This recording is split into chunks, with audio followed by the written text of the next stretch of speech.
I teach at UWM, and a couple months ago, some students came, and I was talking to some students, and they were like, we really think it's time to change the name of the library. Everybody know what that library is? Okay, it's called Golda Meir Library. Fuck that. Fuck that. Fuck that. Fuck that. Fuck that. Fuck that. Fuck that. Yeah. So, Gaza Library, beautiful. Gaza Library, beautiful. Abu Abeida Library. Abu Abeida Library. So, these were not slacker students. These were really good students who care about the fucking world. They had done research. They had thought it out. So I texted the chancellor and said, hey, come on over to the history department. We'll talk about it. And he said, no, I'm busy. And I said, come on, Mark, who styles himself a human. Come on, Mark, just come over. I'll bake. We'll talk about it. These are good students. But no. Eventually, on February 9th, our brave SDS and other students went to see the chancellor, who would not give them the time of day. No, they were afraid. Literally, this grown man who earns about $500,000 a year is afraid of our students, who he serves, who go into debt to pay their tuition. Cowards. But our brave students went in and occupied the office for 6 hours.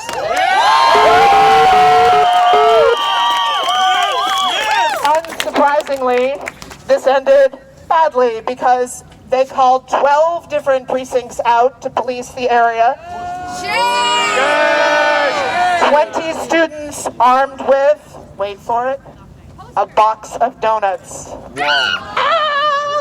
Terrifying. Anyway, so long story short, the university in its courage has sought disciplinary action against the students who stayed, and is now facing them with university and legal charges. So the Milwaukee 5, well, yes, I know. Well, you might ask, I see your face. I actually sat with a student today talking to student affairs. The charge is unlawful assembly. It's a public building that you and I, and particularly our students, paid for. But they were there a half hour after they were supposed to be. Now, I'm a professor there. Could I get in? No, because they locked the building at 1 because they were afraid. So here's one of the criminals of February 9th, Adari Tamayo, the leader of SDS.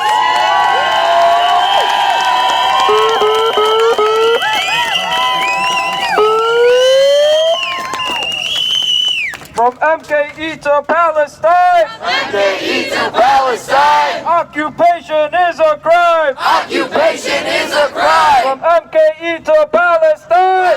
MKE to Palestine! Occupation is a crime! Occupation is a crime! Thank you for the warm welcome. Even though it did end badly, we did get charges. We got that meeting. That's right! But today we're here to tell Genocide Joe that he's not welcome here, he's not welcome anywhere, that there's people with a conscience. Just like the anti-imperialist revolutionary Hugo Chavez said, fuera de aquí, Yankee, que aquí hay un pueblo digno. Out of here, Yankee, because here stands a dignified people. We stand dignified in resolute support of the popular Palestinian resistance. We stand with unwavering support for Palestine, and unlike the Biden administration, we are not neutral here. We want Palestine to win. We want Palestine to be free from the river to the sea. We stand here dignified, united, and unswayed by Joe Biden's lies, unswayed by the lies of the so-called Democratic Party, unswayed by their attempts at intimidation. That's right! Look how they responded today. Biden sicked his lackeys, the pigs, on us. But look around, there's always more of us than them. That's right! The power of the people was built here and will only keep growing. Being part of the Students for a Democratic Society the last 3 years, it was far too common to people to confuse it with these criminals, the party of war criminals and broken promises. But today we'll make it loud and clear that the Students for a Democratic Society has nothing to do with the Democrats. That's right!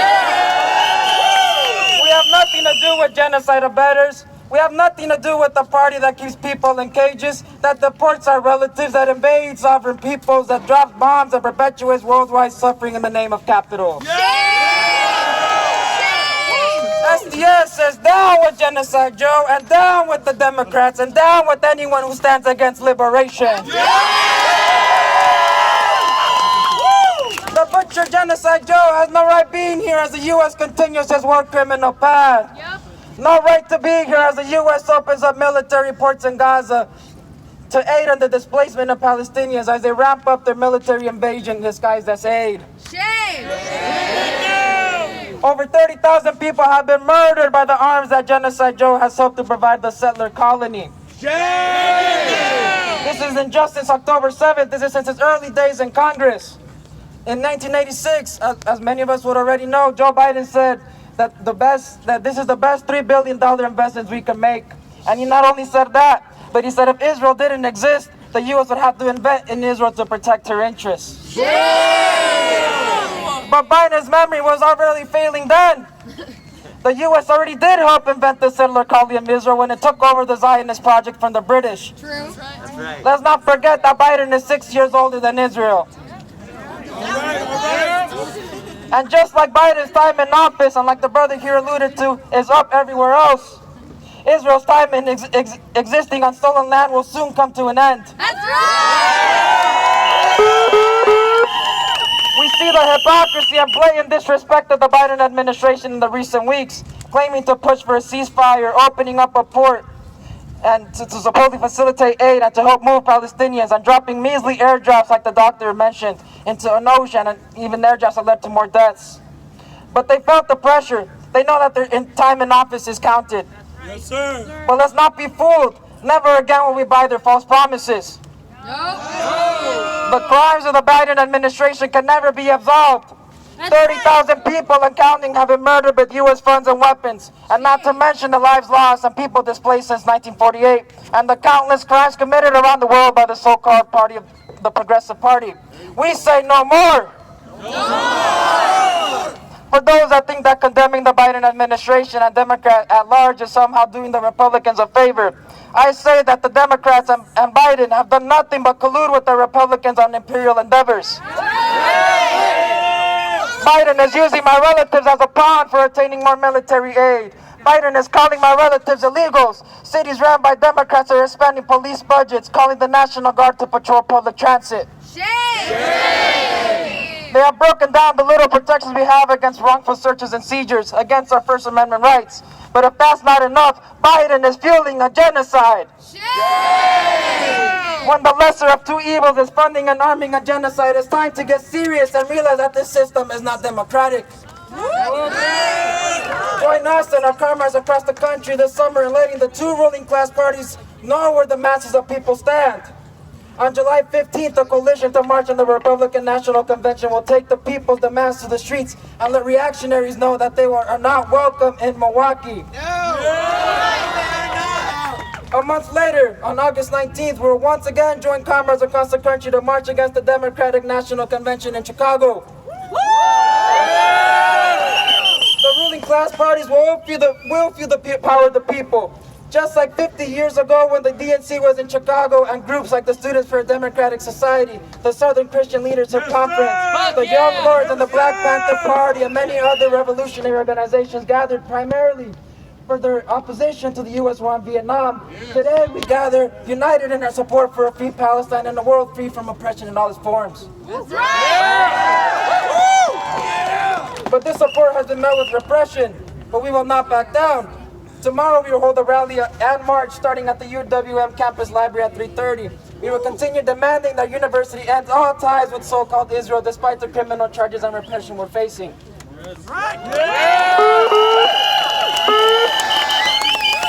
On April 4th at 9:30, myself, Kayla Patterson, Nathaniel Ramirez, Robbie Knapp, and Patricia Fish, collectively known as the Milwaukee Five, will have our first court date after a successful sit-in on February 9th. Please join us to show that protesting is not a crime. I've said it before, but I'll keep saying it. I don't care what charges we face. The student movement reaffirms its support for the people of Palestine, and we will keep fighting, because when we say any means necessary, we mean any means necessary.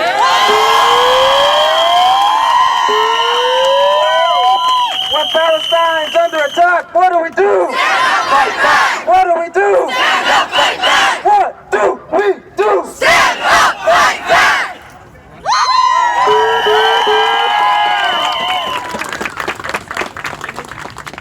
All right, he doesn't care about the charges, but I'm a Jewish mother and it's pissing me off. So I'm gonna give you some homework. You call Chancellor Monet, 414-229-4331. I'm serious. Every single person here, call Chancellor Monet. You'll get a message because he's busy. 414-229-4331. One more time. 414-229-4331. You call, no one will answer. You will leave a message saying you must drop the charges against the Milwaukee 5. I'm a taxpayer. If you're an alum or if you have any connection with UWM, but you don't have to have that. Sis, on the number, I'm sorry. 414. 414. Everybody. 414-229-4331. 4331. Lines are closed at all times of day, so you can always call and leave a message because they're not really listening, but we're going to flood that machine and tell them what the people of Milwaukee think about the Milwaukee 5. That's right. Also, they will be in court on April 4th at 9:30 in the county courthouse. Yeah, Odari? Pack the court. Circuit. You can, again, April 4th, 9:30, sorry about all the numbers. You can go help us pack the courtroom. Free the Milwaukee 5! Free the fight! Free the fight! Free the fight! Free the fight! Free the fight! Free the fight! Free the fight! Free the fight. And change the name of the library once and for fucking all. Okay, our next speaker, I have a slight suspicion that there might be more than one Justin Blake, because I see him everywhere. I don't really know how he does it. Maybe there's a lot of this guy. Maybe it's not just you, because Justin is everywhere. Anytime we need justice, there is Justin, the aptly named brother. So, welcome. Thank you for being here. Whose streets? Our streets! Whose streets? Our streets! Whose streets? Our streets! No justice! No peace! Hey, look here, I'm not going to keep it long. Assalamu alaikum, all my brothers and sisters around. Ramadan Mubarak. Look here, this is easy. African Americans have been murdered. We've been hung. We've been shot.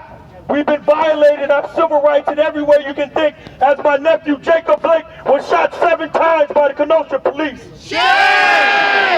No, I want y'all to say, end it now! End it now! Say, end it now! End it now! So we know what violence against the people that's called nigger, that's made like an animal, that's okay that you let police murder somebody sitting in a car that said, I have a gun. I'm following the law, I have a gun. The next thing, he was murdered. Or to my dear sister whose family we get down with, Breonna Taylor, who's in their own house as they do in Palestine and walk in your house and murder you. Put your fist up right now for South Africa. Say thank you, South Africa! Thank you, South Africa! Because sometimes you gotta take it to the courts when you take it to the street. And we want to fight from the streets to the boardroom, and we want Palestine to be free! Yeah!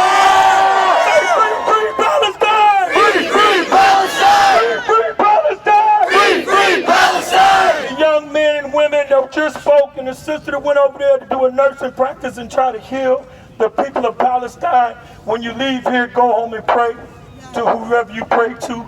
Go home and eat right, because we're going to need all the people who are here. The Blake family is digging in, and we are 10 toes down till Palestinians free. Do you understand me? That's right! Okay, do you understand me? Yeah! So in the army, The Army needs people to be well mentally. We need you to be well fed, and we need you to get ready. Are you ready? Yeah! Are you ready? Yeah! Free Palestine, big up to the red, black, and green. Unity now, one Africa.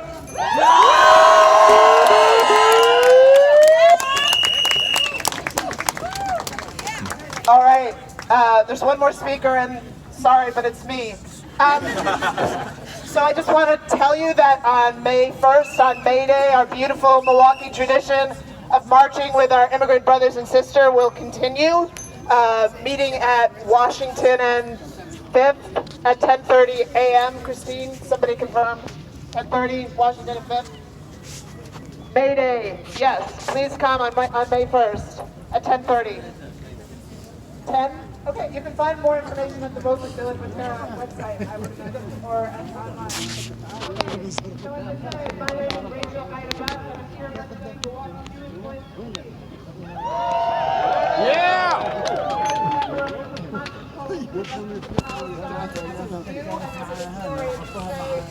Absolutely nothing justifies genocide. That's right. The starvation and slaughter in Gaza, the militarized repression in the West Bank, the illegal Israeli occupation, they must stop. Exactamente. Human life is the prime directive of our forum. Not human life unless there are strategic considerations. Not human life, but sometimes national defense takes precedence. Our deepest inherent is the value of human life after birth and to stand with the oppressed. Jewish history teaches the dangers of ignoring militarized racism. When we say never again for anyone, and do let's say that. Never again for anyone. Never again for anyone. Never again for anyone. We mean no more apartheid ghettos. We mean no more checkpoints. We mean no more detention of children in Israeli or American prisons. Hostages. We mean that our hostages, yes. We mean that the Holocaust that the Israeli government is perpetrating with U.S. guns, tanks, and drones in Gaza must stop now. That's right. Never again for nobody. Never again for nobody. Never again for nobody. We now know the extent of Zionist participation in U.S. foreign policy since the Cold War. Organizations like the Anti-Defamation League, which sounds nice but is not, trust me, have supported repression and murder around the world, including in Central America, in the name of national security. Shame. In the name of Jewish safety. And I want to leave you with this. There is no Jewish safety. There is no safety for anyone. That's right. Unless we stand together. That's right. Against the war machine. Against the military-industrial complex that transforms death and suffering into profit. That's right. Shame. Shame. Shame. Shame. We call on President Biden, Genocide Joe, to stop it. If the U.S. stopped funding Israel today, the genocide in Gaza would stop tomorrow. It's not complicated. There are not both sides. There is one side. Ceasefire now! Ceasefire now! Ceasefire now! Ceasefire now! Ceasefire now! Ceasefire now! Okay, Alon, what are we doing next? We're going this way? Okay, we're marching on. Thank you, everybody. Free, free Palestine! Free, free Palestine! Free, free Palestine! Free, free Palestine! Free, free Palestine! Free, free Palestine! Occupation is a crime!